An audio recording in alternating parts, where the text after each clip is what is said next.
Sa mundo ng showbiz, kahit na gaano katatag ang isang relasyon, hindi naiiwasan ang pag-usbong ng mga mapanlinlang na balita.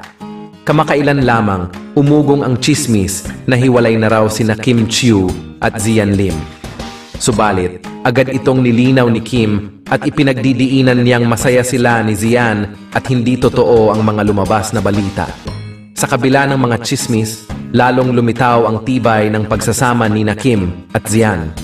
Very much in love pa rin nga ang magkasintahan at naging mas pribado na nga lang ang dalawa sa pagbahagi ng kanilang mga romantic moments. Bukod sa masayang relasyon, tila naging mas matibay ang kanilang pag-ibig. Matapos ang mga pangyayari, mas pinili ng magkasintahan na maging mas pribado sa kanilang personal na buhay. Bagaman kilala sila sa industriya, nais ng dalawa na itago ang ilang bahagi ng kanilang relasyon mula sa mata ng publiko. Ang pagiging pribado ay hindi lamang para sa kanilang sariling proteksyon, kundi pati na rin upang mapanatili ang kakaibang pagpapahalaga sa isa't isa.